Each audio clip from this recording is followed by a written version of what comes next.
第351章，云岚宗上任宗主斗宗云山。犹如巨龙苏醒般的磅礴气势，转瞬间便是笼罩了整座云岚山。一股萧炎以前从未感受过的强大威压自云岚山深处蔓延而出，最后弥漫广场。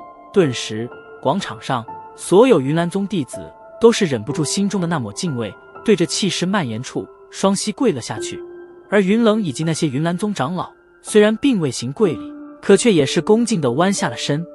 这股气势，纳兰嫣然美眸盯着云岚山深处，俏脸上也是浮现一抹震撼。